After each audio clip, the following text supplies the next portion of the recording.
Voices that shape the narrative, truth that stands unwavering, culture that defines our people, governance that drives change. The Bangsamoro Lens. Assalamualaikum warahmatullahi wabarakatuh. Nagbabalik po tayo dito sa ating programang The Bangsamoro Lens for another episode ng The Bangsamoro Lens.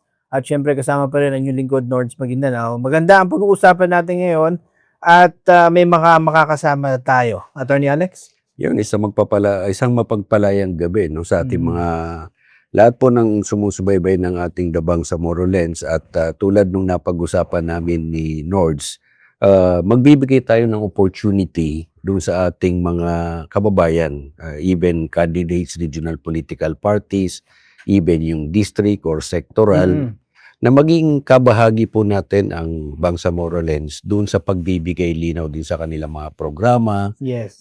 Makilala po natin kung sino yung mga nominees importante. Ako ang paniwala ko dito, Nords, putting equality members of the parliament will redound to the benefit of the Bangsamoro. Because you can expect a quality legislation. And that's precisely why we are very fortunate na sa episode na to, ito yung kung merong Brave 18, ito yung Talaga? Brave 2 na Brave 2 na pumunta. haharap sa atin dito. They are the first. They are the first Sa mga political parties. party. In fairness, sila yung naunang uupo ngayon. Ang tawag nila rito, hot seat. No? So, actually, we welcome naman lahat. Pero sila yung nauna. Well, ang sabi natin, ito pong ating The Bangsamoro Lens, lahat naman po ng mga tumatakbo dito sa darating na eleksyon ng Bangsamoro Parliamentary Election ng 2026. September na yan, Nords.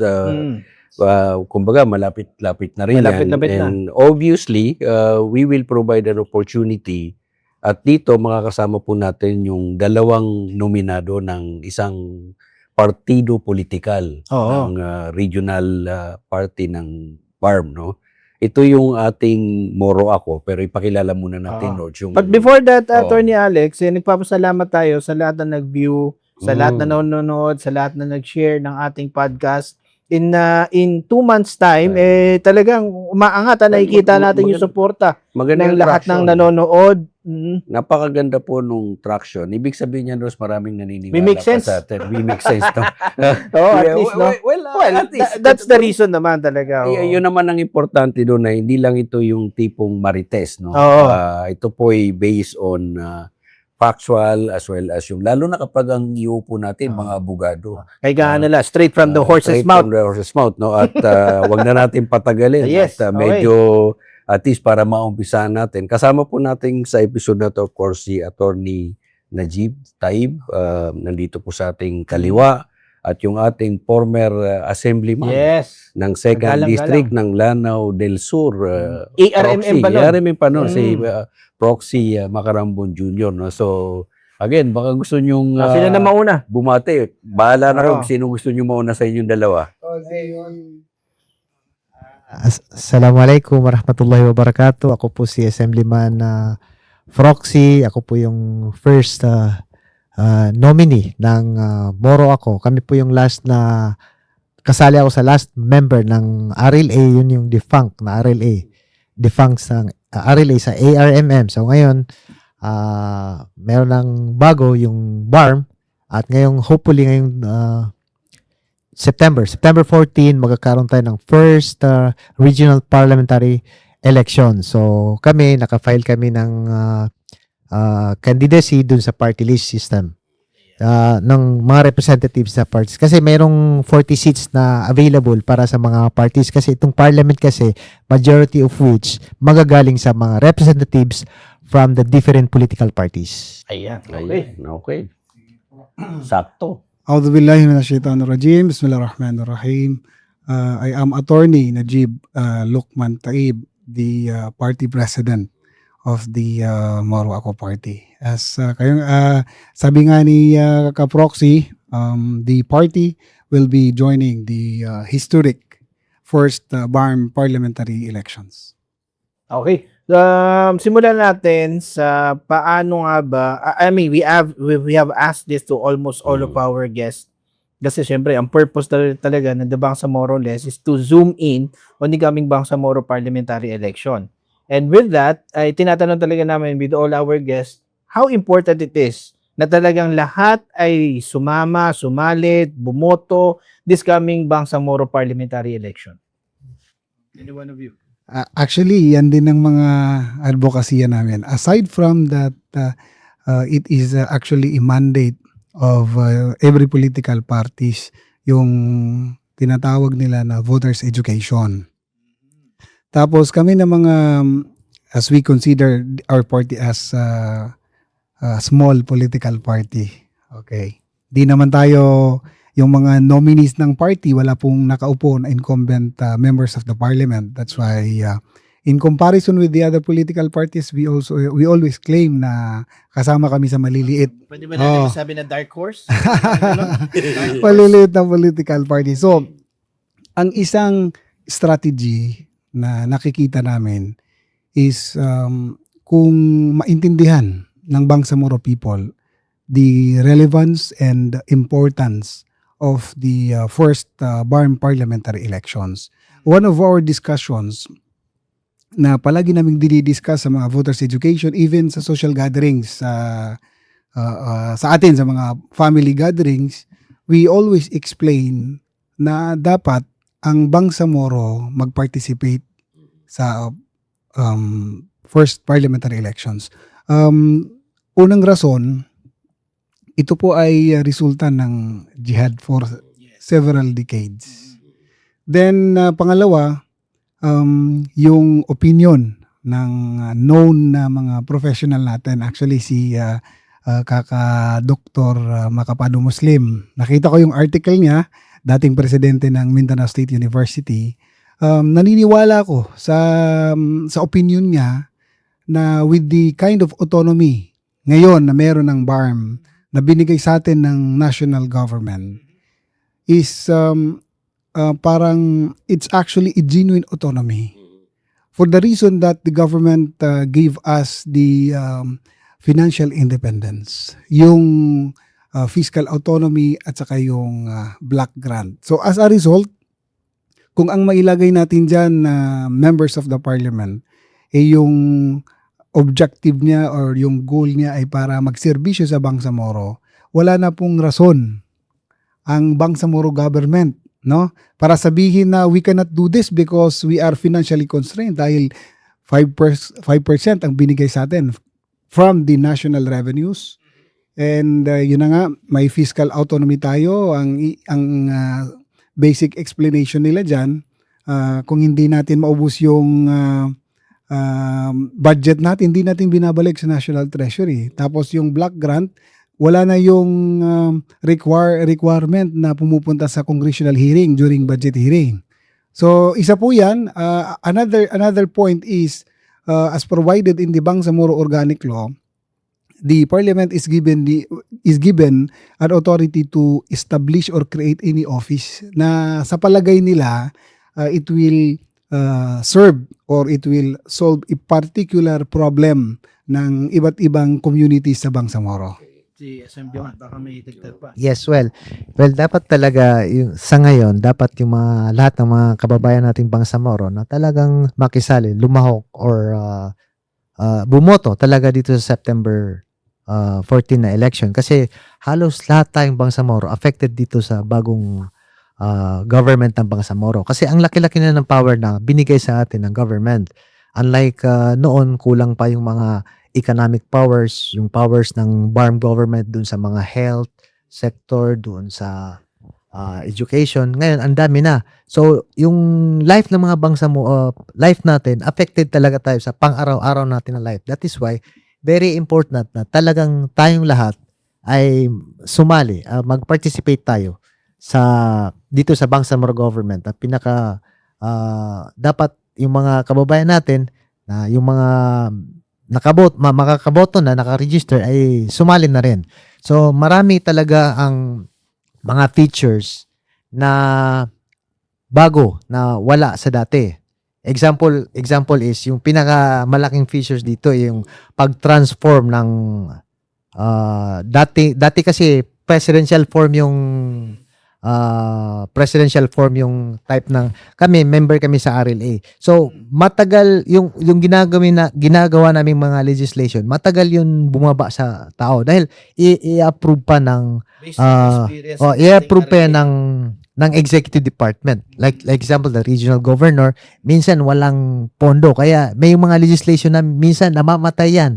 Namamatay like pagdating doon sa wala tayong pondo diyan. At saka matagal dumating sa tao yung mga basic needs nila. Ngayon, may fusion kasi, di ba? May fusion ang legislative at saka executive. Yung expression ng legislative, since yung chief minister at saka lahat ng or majority ng mga minister ay nasa parliament na rin, ang bilis makarating yung expression ng parliament, yung mga legislatures doon sa baba, doon sa mga tao. So, malaking kaibahan aside doon sa financial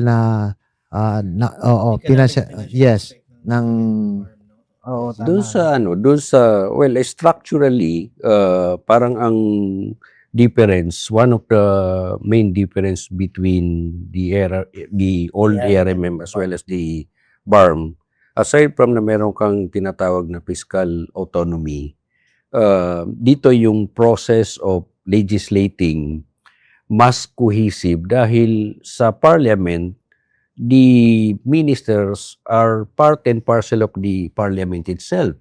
So basically, kung yung department minister or department secretary ang tawag dyan, kung presidential form yan, under the parliamentary form of government, they are called minister. Kung sila yung head ng isang ministry at meron silang programa, mabilis yung cascading. At yun yung binabanggit ni Assemblyman Proxy, na unlike ng mga naunang panahon, na kahit may naaprubahan ng local legislation, una, ilalabi mo pa yan sa Manila for funding. Kasi I was connected with then old Senator Nene Pimentel, the late Senator Nene Pimentel.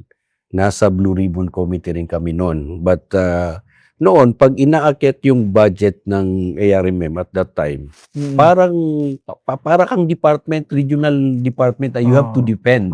You have to itemize the request and then you have to specify kung ano yung mga gamit nito. Unlike ngayon na yung binabanggit nga natin, pagdating doon sa block grant, kumbaga parang kayo nang bahalang magpagalaw dyan and you will have to assess now which will best or anong program or project that will best benefit the constituency, no? So ganun yung nangyayari diyan.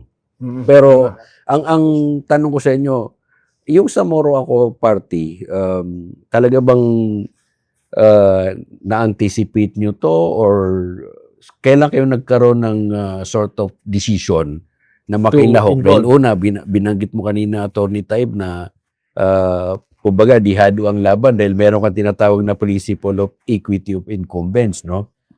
You even describe Moro Ako Party as a, kumbaga, minority in terms of, una, hindi naman siya bagito, pero ako naniniwala naman ako dyan, Lords, na with this kind of, ang importante dyan, una, yung mandate, klaro yung plataforma, malinaw yung pinaninindigan. Ako, natutuwa lang din ako na, of course, at least, merong mga ganitong klaseng partido na may mga progressive-minded yung mga candidates. Kailangan yan eh. Sa part namin, one of the organizers and founders of the Moro Ako Party, actually, even before the enactment of the Bangsamoro Electoral Code, and during the movements nung sa BUL pa, kasama tayo sa mga pumupunta sa ground explaining the possible benefits kung ma-establish ang Bangsamoro government. Then nung may mga drafts na sa Bangsamoro Electoral Code, naging part din tayo. So may mga knowledge na tayo kung ano yung possible na mangyayari. With that, we tried na ma-establish, ma-accredit ang Moro Ako as a regional political party.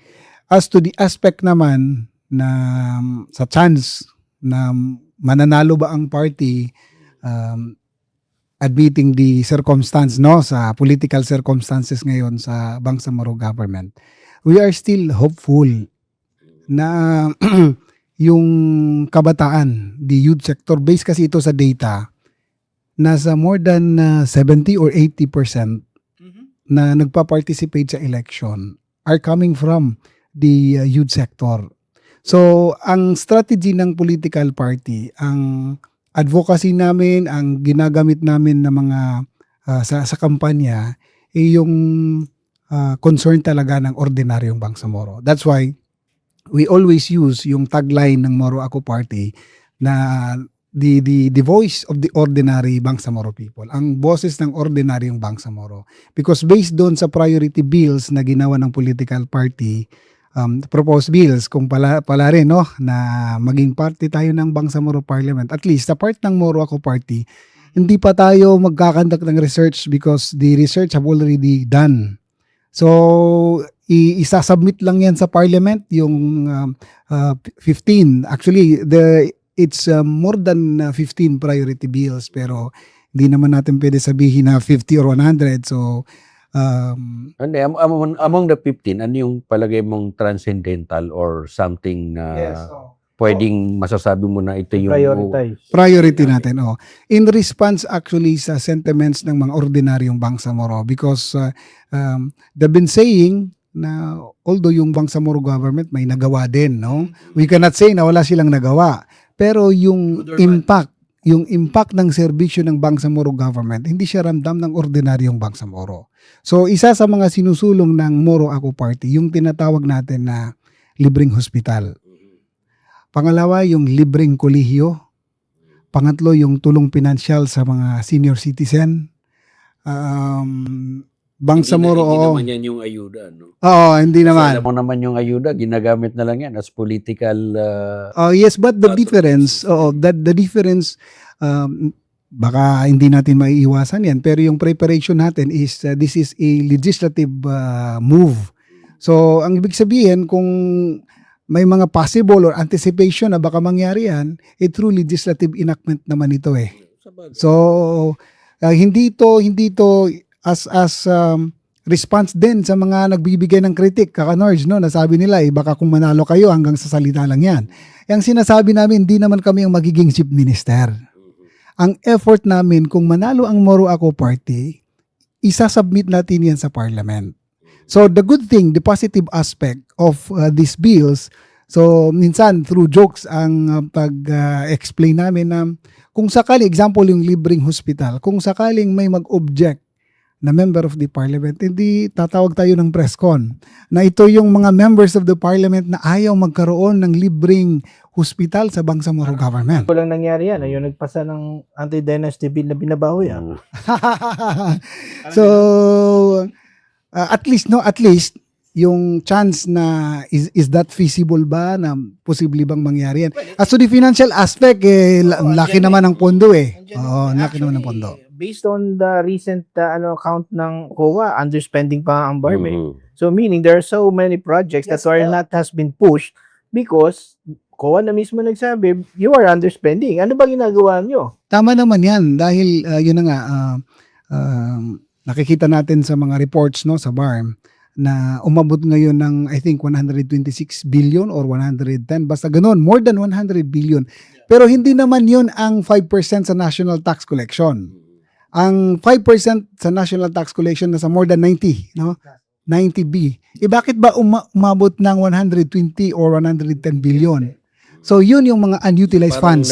nag-accumulate. Yes, so to speak, oo. no? Pero ganito, ang tanong ko sa inyong dalawa, okay, meron tayong, yun nga, and the beauty of this parliament is that as far as financial is concerned, hindi na siya magiging issue because of the block grant principle, no? Pero yung underspending, normally yan, how do we look at it? Is it on a positive note or on a bad light of it? As far as the government is concerned, they see it as a bad performing government. Well, pero kung titingnan mo yan, minsan kasi tayo Yung iba naman, nanggaling din naman nagtitipid. tayo sa gobyerno. Ang problema rin naman diyan sa kailangan mong di ba sa national level kasi ganito yan. If you have a Mm. certain funds, kailangan by Maubos end of mo. the year ubusin mo yan. Yes. So Tama. minsan nagkakaroon ka ngayon ng discretion na obviously pwedeng hindi naman deliberately na hinayaan lang na may matirang pondo para magamit to sa last minute or 11th hour, no? Pero ang maganda dito sa BARM is that yung sinasabi natin na carry over yung funding eh. So kung meron kang underspending, ibig sabihin dapat ang tinitingnan diyan yung proper utilization ng resources. Ano ba yung mga urgent things? Of course, alam natin yan. I would certainly agree that one of the most urgent one is the medical Social. medical sector intervention. Social. At yung social service, lalo na sa services. medical, dahil kung titingnan mo yan, of course, at least hindi naman lahat ng mga provinces merong masasabi kang high or technology-driven na mga hospital, no? Pero dun sa Morocco, at least nakita nyo yung ganong pangangailangan. Yung Ang una, lacking. one of the priorities talaga is yung sa medical services. Kaya lang, siyempre, para naman hindi nila tawaging, baka naman motherhood statement lang yan. On a specific lang, bigyan mo kami ng... Si Kaka Prox, yan. actually, baka ma-explain niya. rito ng... Oo nga eh, speaking from Actually, experience bagong yan eh. member ako ng Gusto ko sana itanong, Moro coming ako. from- Bagong member ako. Tagpo kami because we have same mga ideology, mga advocacies. Yung advocacy na yon, actually, advocacy kami ng magkapatid din dati. Oo. Kasi meron ng sample na province dito. Like for example, yung province of Sultan Kudarat. Yes. Doon, Free libre yung education, yung college education, libre din yung ano ba yan, yung hospitalization. Now, ang source lang nila is yung intake nila, national tax allocation, at saka yung mga taxes na nako-collect nila. Yun lang ang source nila. Then, very possible din sa atin. Kasi mas malaki ang NTA ng Lanao del Sur compared sa South Cotabato. Then, plus, nandito ang pera ng BARM. So, hindi talaga imposible yun. Hospital lang ang yun. problema. No, kayang-kaya yun. Okay. Kung kaya ng ibang Doable, province, kaya ng doable Lanao del Sur. Hospital lang ang problema. O kaya ng Lanao del Sur. Tapos, Pwede rin. mayroon Mo pa ng ang BARM dyan. additional Idagdag mo pa ang BARM. So, ganun din sa free education. Kung kaya ng other province na ang source lang is ang NTA nila, bakit hindi kaya ng province of Lanao del Sur? Plus, nandyan ang funding ng BARM. Kaya natin yan. Well, of course, you are not only speaking for the Lanao del Sur, but as a political party, you're speaking for and in behalf of the entire region. Actually, yung concern coming yan sa lahat ng Bangsamoro people from different provinces ng BARM. One time pumunta kami ng Tawi-Tawi. Yun din ang isang na-encounter namin. Regarding naman ito sa libreng kolehiyo. May nakausap kami na mangingisda. So tinanong namin if ever na manalo yung partido namin. Tapos the party will help you. Ano bang gusto mong tulong from the party or from the Bangsamoro government na ma-improve yung income mo as fisherman, mangingisda? Sabi na, wala naman problema sa pangingisda dahil minsan ang situation dito, pag marami-raming nakuha namin ng mga isda, babagsak ang presyo. Pag konti, tataas ang presyo. So sabi ko, ano bang problema? Sabi niya, ang problema namin as ordinary, no, na mamamayan, as fisherman, is yung pamilya, yung mga anak namin, paano ma-ensure na magkakaroon sila ng access sa quality education. So isang experience na sinabi niya, minsan sabi niya, yung anak ko pinauwi. Sabi ko, bakit? Hindi naman may may pasukan naman. Sabi niya, pinauwi yung anak ko kasi wala siyang physical education uniform. So since ang anak niya parang 5 ata or 4, so although may income siya, pero ganun ang mga pangangailangan, hindi pa rin nila they are still di pa rin nila kaya. So if ever na ganun, may ganun na programa sa Bangsamoro government, no? Tuition free. Oo. Na kasi kayo based sa interview ko, parang may mga additional expenses pa sa education. Which is yun talaga. Oo. So aside from the free tuition fee, yung ma-ensure yung Bangsamoro people na magkaroon sila ng access to quality education.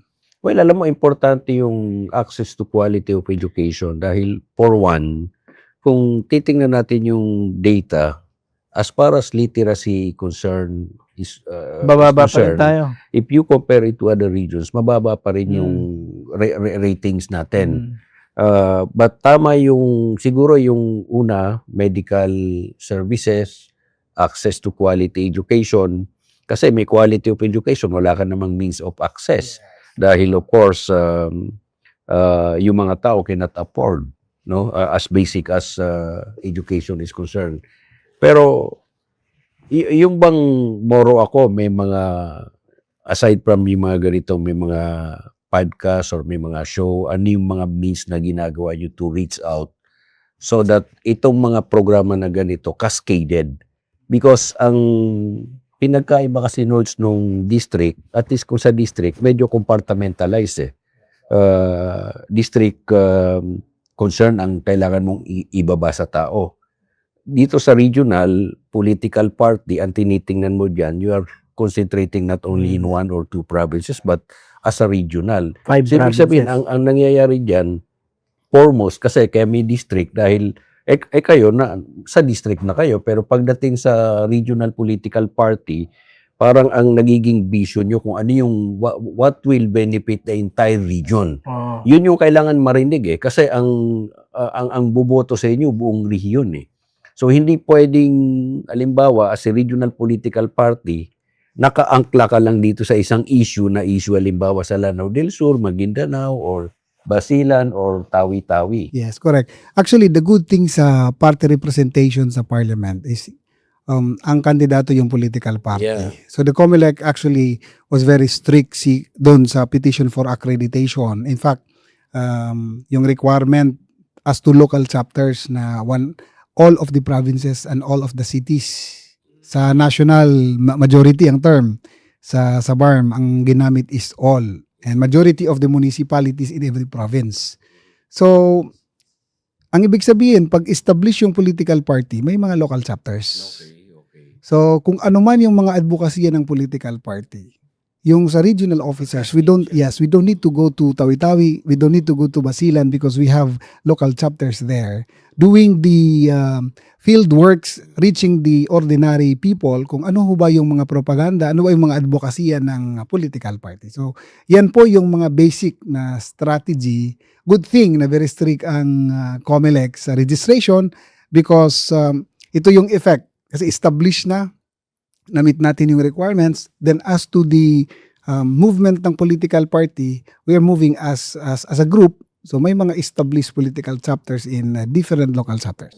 Yung bang composition ng mga nominees ng Moro Ako Party, well represented ba yung mga region, yung mga provinces that comprise the region, the BARM? As much as practicable, pero sa case ng Moro Ako Party, for this time, wala kaming nominees coming from island. Pero sa supposed election last October, may nominee coming from Basilan and Tawi-Tawi.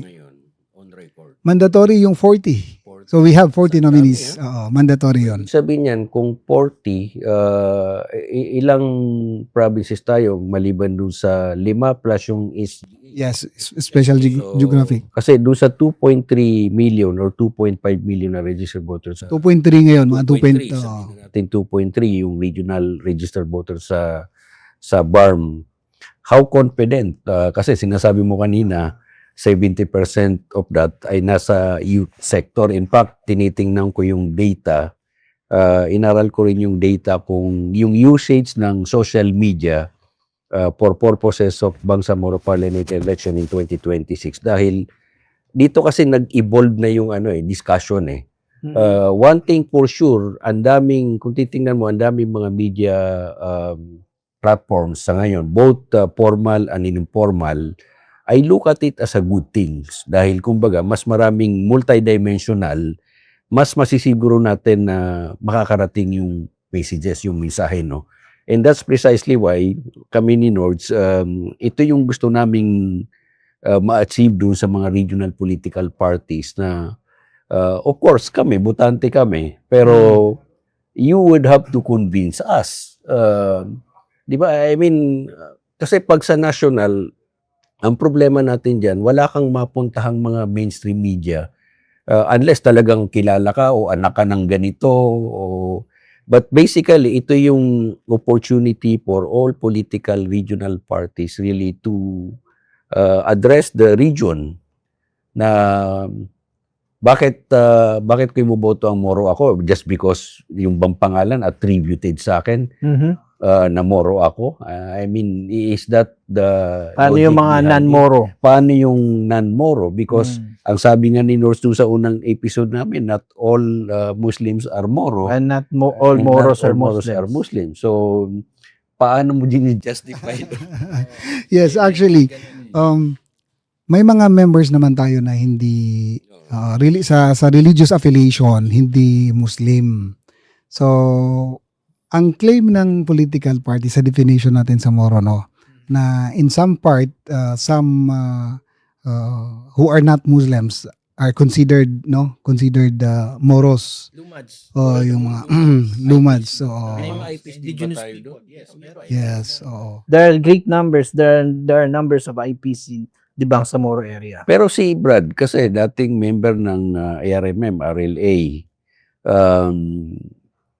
I mean, you served the RLA before. Ngayon, kasi dito mo makikita yung, yan yung magiging bintahin mo dahil... maybe that's the number one reason. Una, bintahin mo yan dahil experience-wise, dumaan ka na dyan. In fact, it's a good thing for you dahil nakita mo yung difference Meron kang appreciation, ano yung mga dapat na hindi nangyari noon at ano yung mga dapat na mangyari ngayon o ano yung mga nangyayari ngayon na dapat hindi nangyayari. Di ba? Kasi maraming hindi dapat mangyari na nangyayari. Di ba? So baka mamaya nagpalit lang tayo ng from ARMM to BARP pero basically bilang di same banana pa rin yan Pero ikaw, ano yung I mean sa part mo na pag siguro in your lone time, no, sasabihin mo, siguro pag naupo ko itong unay. So, syempre, kapag... Maliban doon sa libreng tuli, Syempre, dun sa yung mga advocacies namin kanina, sabi namin na talagang yun ang uunahan namin.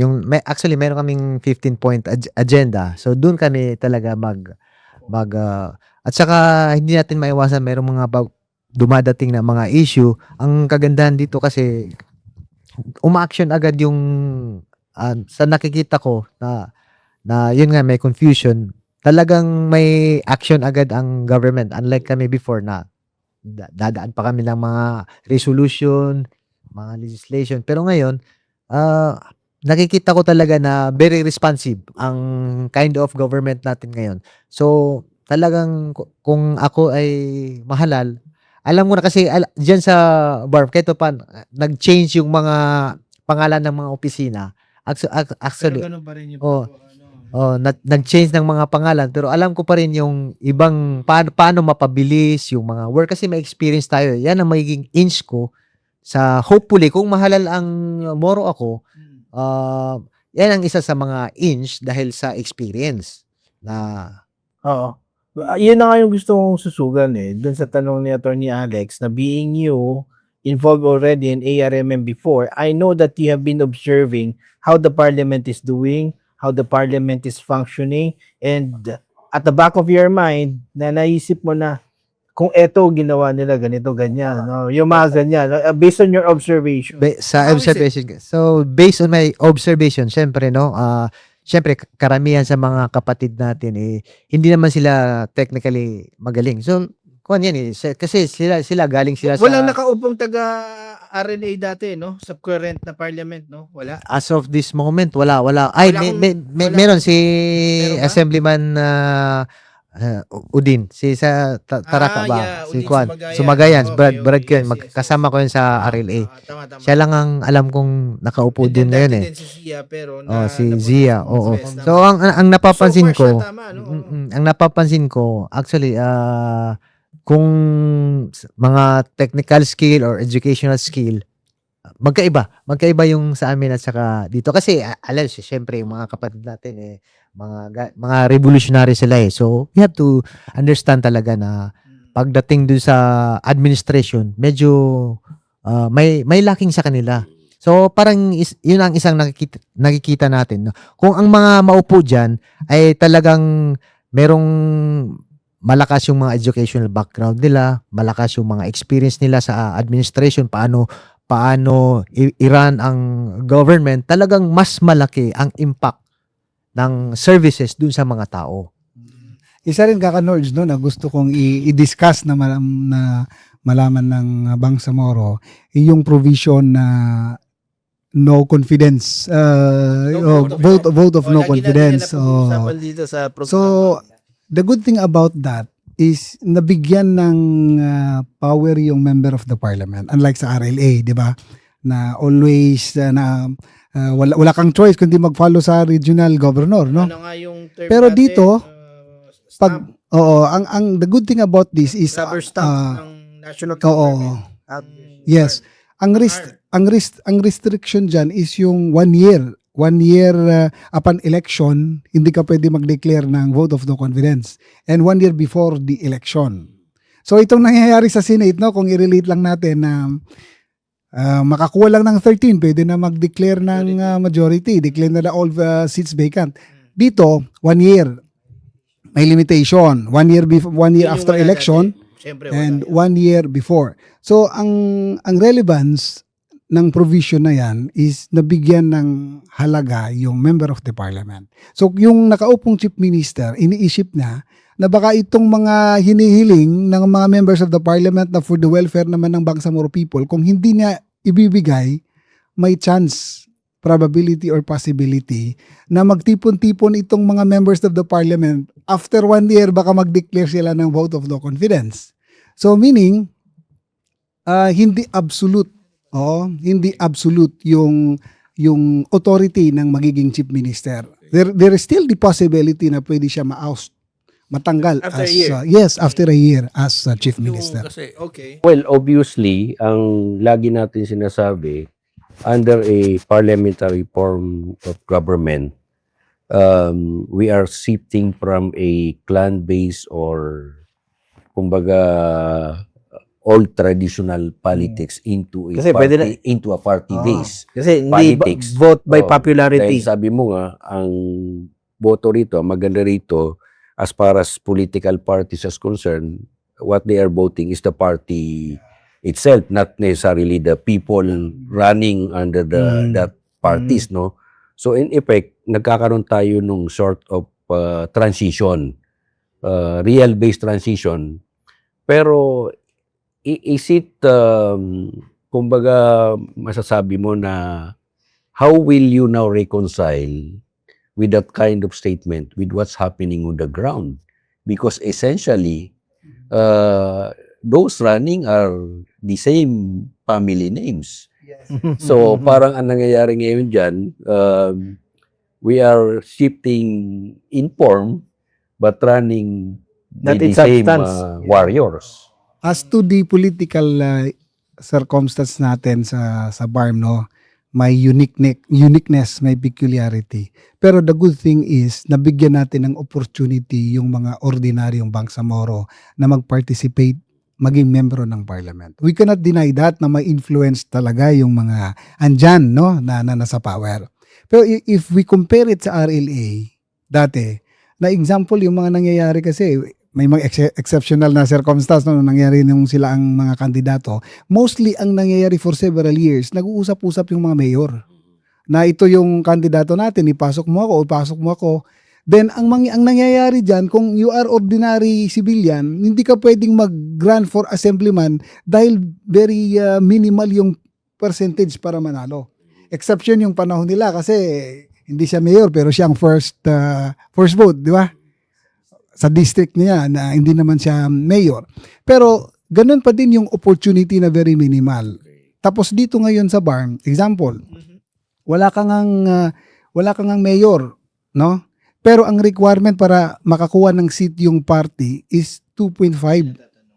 2.5 sa valid turnout of votes for the party list. Mo at a minimum, ilang votes dapat yun? So if example ang vote is 2 million, no? Kung 2 million, 2 million. Ilagay mo na lang sa 2.3. Yes. Or 2 million na 2 million na lang.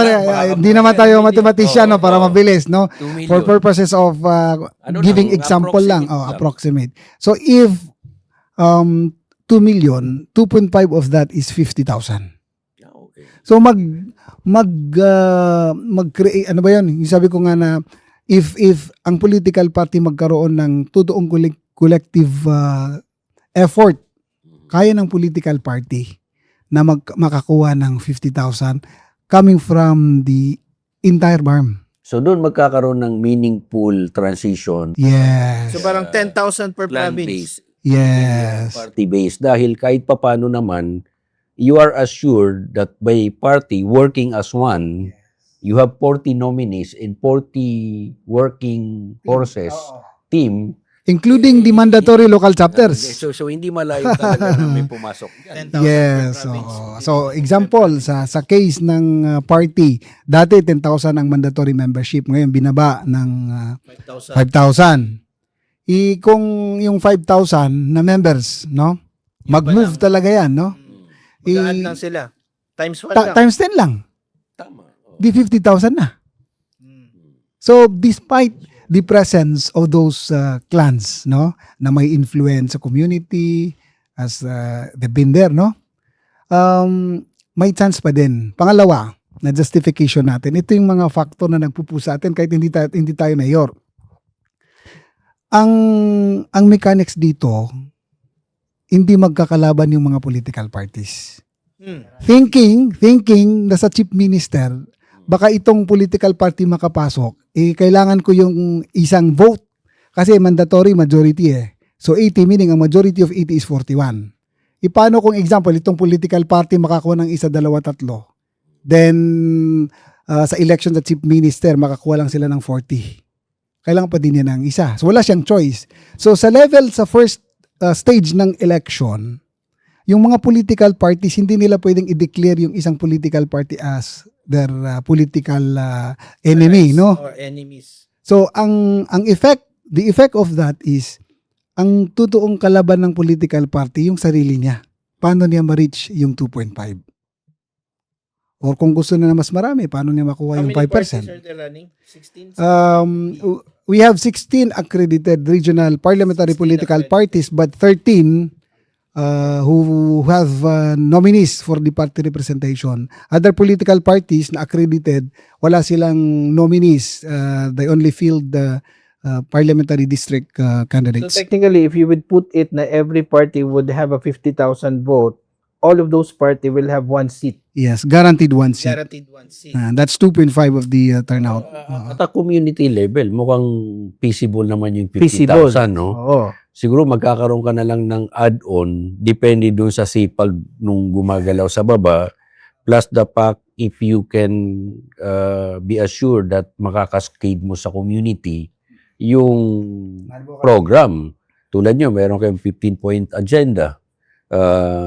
Siguro yung iba baka 7 or 10. So, ibig sabihin na, maglalamangan niya kung ilang points yung agenda. No? But, ang tanong ko lang din sa inyo ngayon, how feasible na meron bang influence yung social media for this September 2026 election? For me, yes. Mhm. Oo. Yes. Bakit? Iba na yung generation ngayon eh. So, yung social media nagmamatay ngayon. Mhm. Sa national, nakikita natin. Sa case ng Barn, for me, as I've said, no, mga 80 or 70, ibaba natin sa 70% na nagpa-participate sa election coming from the youth sector. So, pwede natin sabihin na 80% sa youth sector ngayon maalam na itong social media. Mhm. Okay. So, may impact talaga.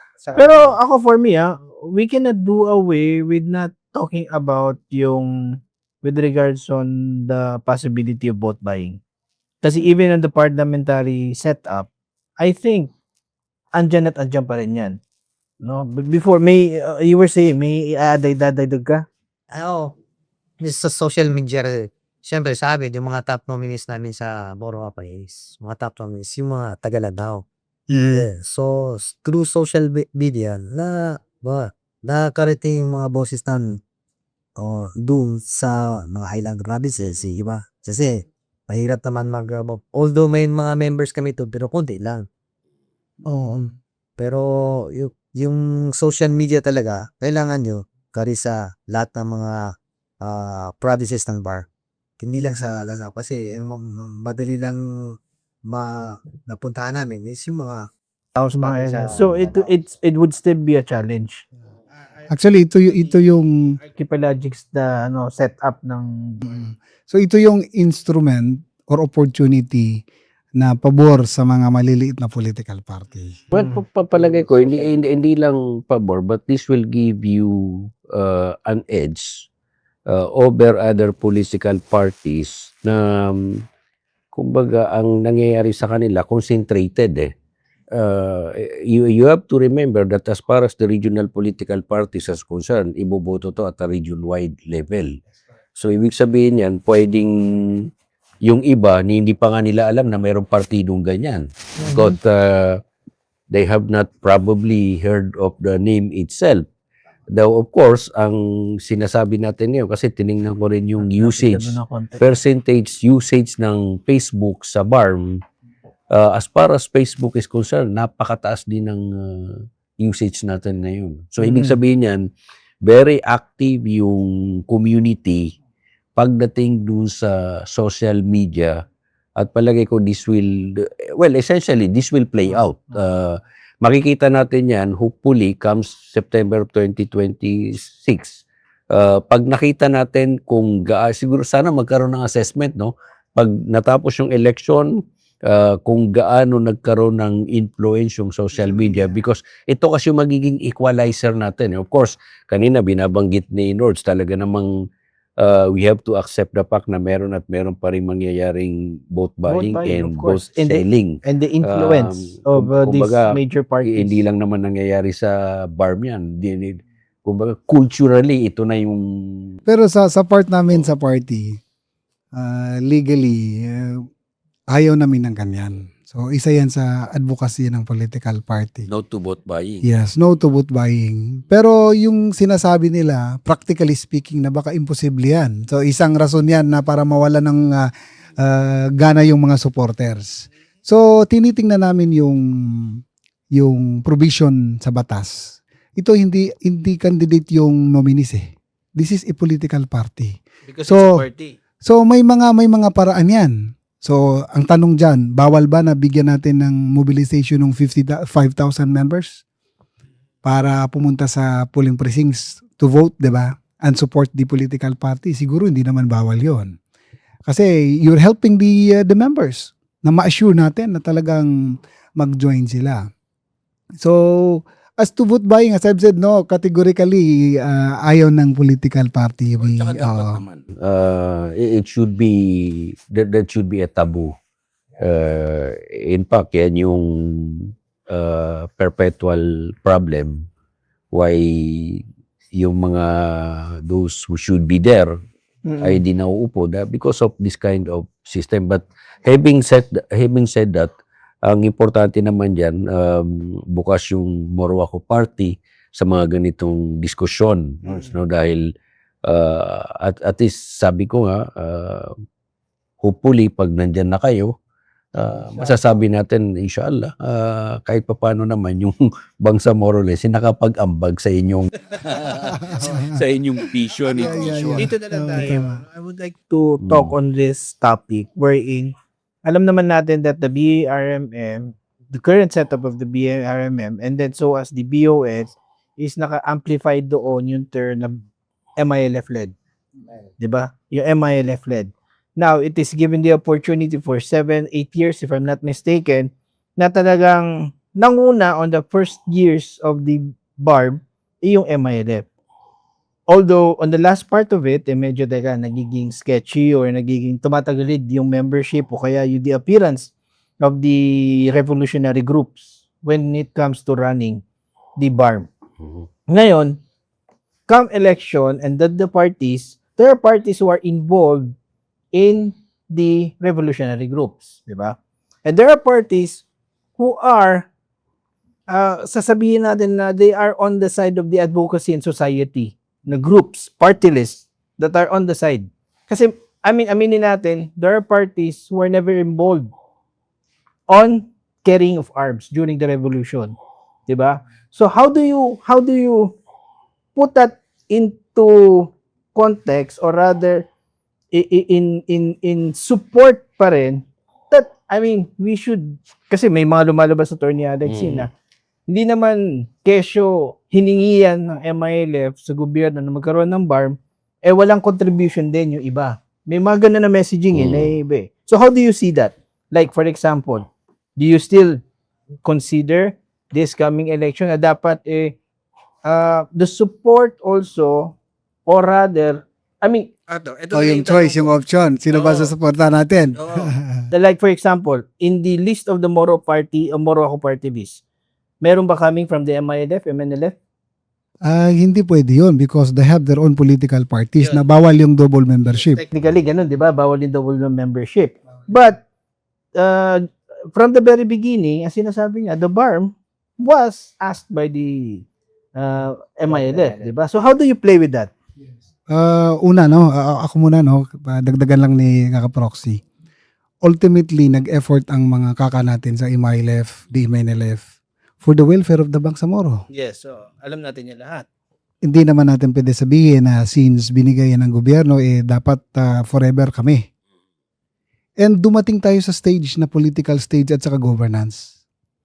If we are really sincere sa sinasabi natin na for the welfare of the Bangsamoro, sa Islam ang principle, kung hindi ka marunong magluto ng bread, huwag kang mag-insist na maggawa ka ng bread.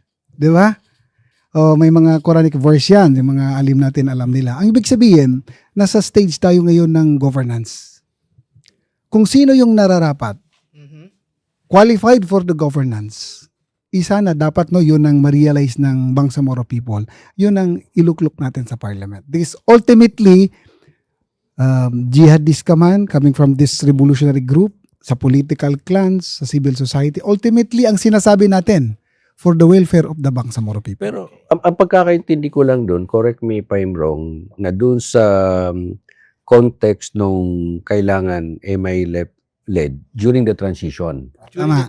During the transition. Tama.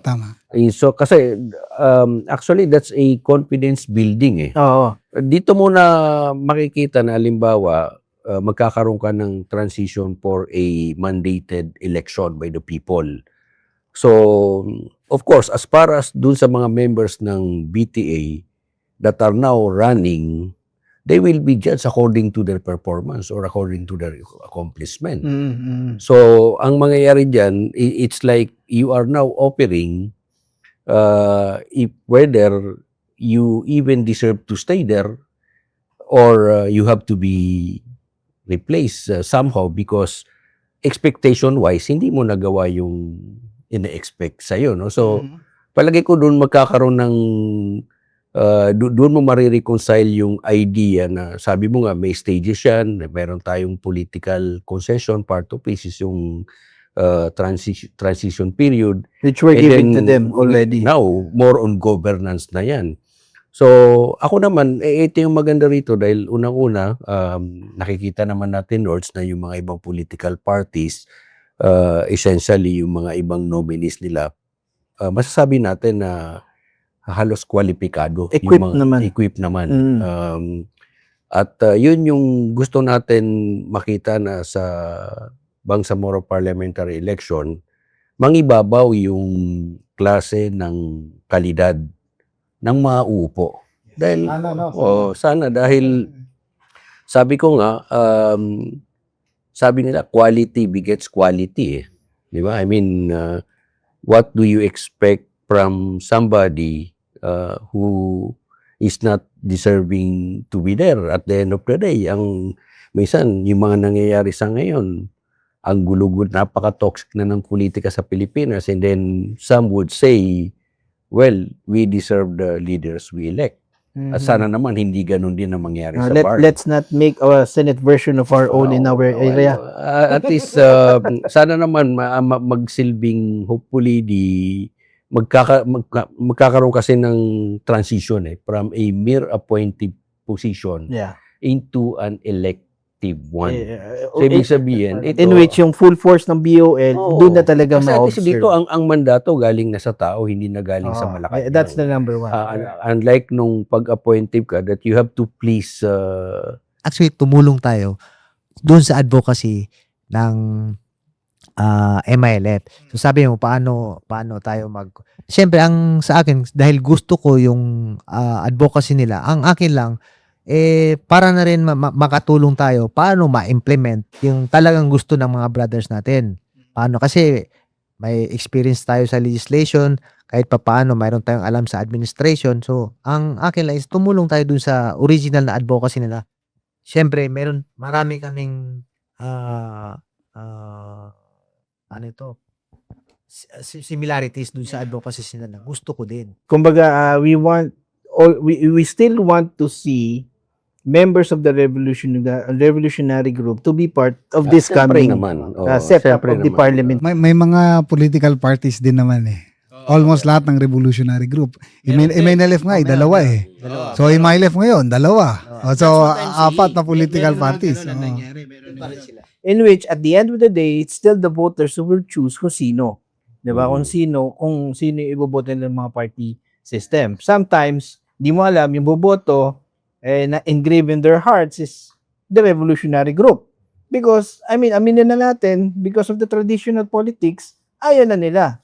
But, dun sa kabila naman, dun nga sinabi niya Tony Alex, nasubukan na nila within the past few years So, merong possible dating revolutionary group or a revolutionary advocate na dun pala din buboto dun sa isa na okay, dito na tayo kasi hindi nila nagawa yun dito So, there's a possibility of that. Well, anyway, alhamdulillah, at least yung mga ganitong klaseng talakayan Yes. will give us an opportunity. Yung sabi nga nila, hindi naman to bird's eye view but overview Yes. of what the Moro Ako Party stands for, no? Essentially, meron silang 15-point agenda. Of course, hindi na natin na-discuss yung 12 ron. Daw yung 3, binanggit na nila. Ano yung una? Yung sa libreng hospital, Libreng kolehiyo. quality education. Wala yung libreng tuli. Yeah. Number 3. Sa senior citizen. Ayun, sa senior Tulong citizen. So, pinansyal. at least dun sa kanilang 15-point agenda, na ilabas na nila yung 3, no? Kumbaga, 3 points agenda muna for the first episode ng Moro Ako Party dito sa Dabang sa Moroles. So, meron pa tayong 12. But anyway, again, sa part namin ni George, no, we appreciate the fact that andito sila para at least mailatag nila kung ano yung kanilang plataforma. And we're very thankful to that. As we are always saying here in our program, everybody's open naman. And we are very, very thankful that Moro Ako Party List is one of those who extended their support to the program and also give us the opportunity to listen to you. Baka may last messages kayo. On the part of the party, no, we are expressing our gratitude because sa totoo lang, we agree and we concur, no, sa wisdom ninyo, sa reasons, no, kung bakit nagkaroon ng ganitong programa. So that's why nagkaroon talaga kami ng interest na magkaroon ng opportunity. So alhamdulillah, maraming salamat din dahil binigyan niyo kami ng opportunity na magkaroon ng talks, no? Mapag-usapan kung ano ba tong Bangsamoro government portion of our platform. So alhamdulillah, maraming salamat po. Sika ka, Proxy. Yes, thank you for the opportunity na to be with you, no? Si Kuya Nerds at saka si Brad Alex, no? And then, basta itong Moro Ako, yung laban namin ay laban ito para sa tama. laban para sa kaunlaran at saka laban para sa kinabukasan ng Bangsamoro. Si Manny Pacquiao. Ang laban Para sa ko iyo ay ang para laban sa iyo. Para sa iyo. inyo po ang Para sa laban ng inyo ang laban Moro na to. Ako Party. At Para sa inyo ang laban na to. well, again, sa lahat po ng mga sumusubaybay ng ating The Bangsamoro Lens Nords, no, sundan or i-follow or Mhm. subscribe Mhm. niyo po kami sa ating YouTube, sa ating Facebook, para magtuloy-tuloy yung mga ganitong talakayan. Muli, ako po si Atty. Alex Sabaton. And Nords Maguindanao. Maraming salamat po. Thank you.